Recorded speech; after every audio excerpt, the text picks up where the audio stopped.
And ye shall know the truth, and the truth shall make you free. Okay, everyone, in my last video, I showed you a meteorite crater in Arizona that is supposedly 55,000 years old, and I showed you how the crater is still there, but the big meteorite that landed there is just totally gone. And I also went on to let you know that if you Google or whatever you want to do to look for asteroids, they're all computer generated images by an artist. So anyways, what kept eating at me was a scripture from Genesis 7:11. In the 600th year of Noah's life, in the second month, the 17th day of the month, the same day were all the fountains of the great deep broken up, and the windows of heaven were opened. Now pay attention closely. It says all the fountains of the great deep broken up. Great deep means the deep ocean. Broken up means to come upward. So anyways, as I went on the search, I realized that there were more supposedly meteorite craters all over the world in different continents, all around, roughly around the same size as you can see here in these pictures. I took a picture from each continent from every one of these supposedly meteorite craters.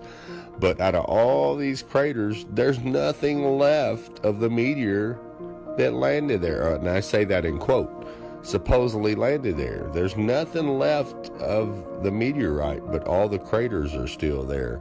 So I went to investigate a little more.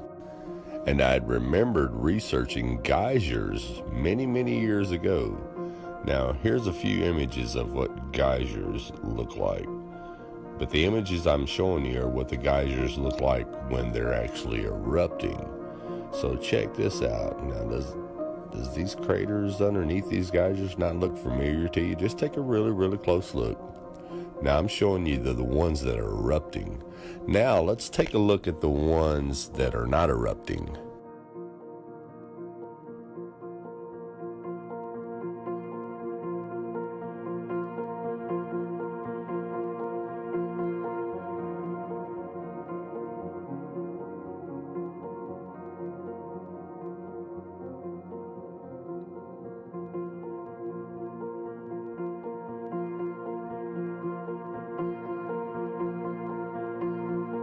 Okay, now let's compare the so-called meteorite craters with the geyser craters. Now check this out. As you can see here, there's a runoff on the meteor crater and a runoff on the geyser. Now look at here, right in the middle, you see where the geyser actually comes up. You can see it in the meteor crater and the geyser. That's where the water comes up at. Same thing here. Everything around it is just where the water pressure coming up explodes everything outward. And here, if you look to the right of the crater and the right of the geyser, they're shaped identical. That's water pressure, not a meteorite. It's simply the original geysers that God opened up and flooded the earth with. People, common sense. All you got to do is look at it. Now you notice here in this meteor crater how the earth has upturned edge around the circle of the crater. Now here's how that happens. Here is a photo of a geyser actually fixing to erupt. Notice how it upturns the edge of the hole around it.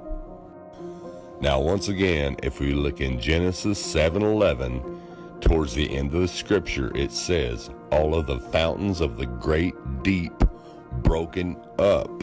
The scripture tells us exactly what these are and exactly what God did to flood the earth. And it also says, and the windows of heaven were open. So we also know that there's a firmament and it has windows in it. And he also flooded it from above as he did below. Now, this is where your inner wisdom should kick in. Science tells you that these are so-called meteor craters, okay? But there's no meteors in none of them. All over the world. There's no meteors found nowhere near or around or in the crater itself. But yet these craters are identical to geyser craters. That's because these so-called meteor craters are the giant craters that opened up from the deep, the great deep, and flooded the earth. And the flood of Noah happened, and I just showed you how it happened. And the funny thing about it is, they even showed you in the 2014 movie.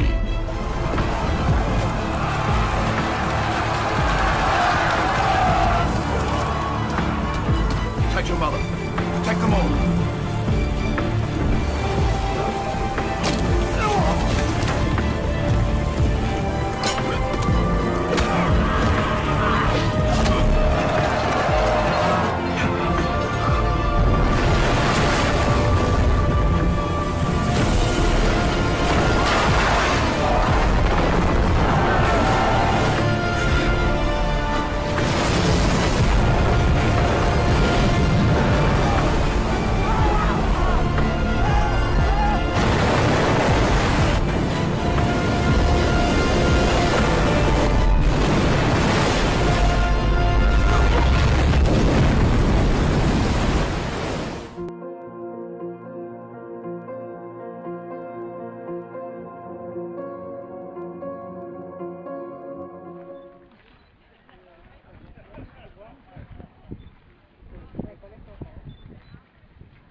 And ye shall know the truth, and the truth shall make you free.